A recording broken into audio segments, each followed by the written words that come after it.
20 الدورة النيابية الثالثة. هەرچەندە تاکو ئێستا کووت لە پەرلەمانەکانی کەرکووک لە بەغداد لە هەوڵدان بۆ گەیشتن بە دەرچەیەکی یاسایی بە مەبەستی هەڵبژاردنی ئەنجومەنی پارێزگای کەرکووک، بەڵام کووتلەکانی نێو ئەنجومەن سەرڕای تاکیدکردنەوەیان لە ئەنجامدانی هەڵبژاردن مەرجیان هەیە جگە لە کورد داوای هەڵبژاردننی بێمەرجی ئەنجومەن دەکات.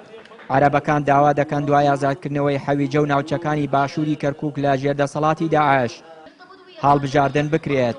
تورکمانەکان وەکو هەمیشە داوای چاوخشانەوە بە تۆماری ناوی دەنگدەران دەکەن. ئێمە بە تەواوەتی پشتگیری لە ئەنجامدانی هەڵبژاردن دەکەین، بەڵام لە دۆخێکی تەندروستدا کە دەنگدەران بتوانن بە شێوەیەکی شەفاف و تەواو تەندروست دەنگ بدەن.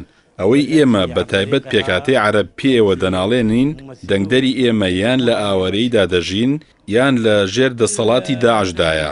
بۆیە ئێمە دەمانەوێت هەڵبژاردننی ئەنجومەنی پارێزگای نوێ دوای ئازادکردنی ناوچەکانی ژێر دەستی داعش بێ لە باشووری خۆرئاوای کەرکووک.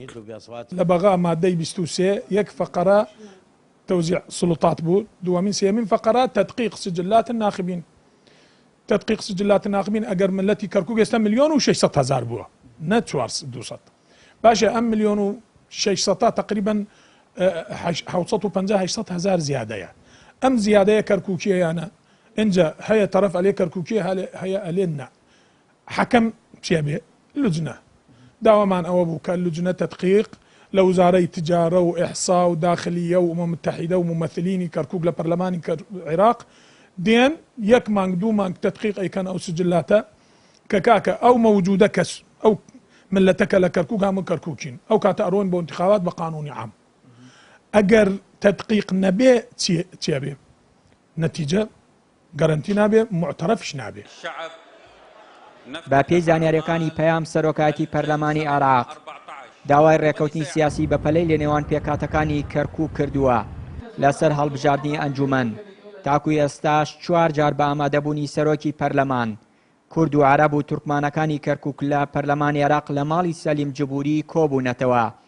ئەندامێکی کوردی ئەنجومەنی پارێزگای کەرکووک دەڵێت ئەوان هەڵبژاردننی بێمەرجیان قبوڵە، وەکو ئەو دەڵێت دەکرێت دوای ئەنجامدانی هەڵبژاردن ڕێکەوتن لەسەر دابەشکردنی دەسەڵاتەکانی شارەکە بکرێت. 4 ساڵەکە تەواو بوو داوای هەڵبژاردنمان کردووە بە ئاشکرا و لە هەموو محافل و لە هەموو مناسەبات و لەگەڵ هەموو نوێنەری ئومەی متحیدە کە هاتووندا شۆڕی خۆمان بە ئاشکراوە تومانە ئێمە لەگەڵ هەڵبژاردنێک بێ شەرت و بێ هیچ مەرجێکی مزبەق. ماوەی 12 ساڵە بە هۆی ناکۆکی نێوان پێکاتەکانی شارەکەوە هەڵبژاردننی ئەنجومەنی پارێزگای کەرکووک نەکراوە.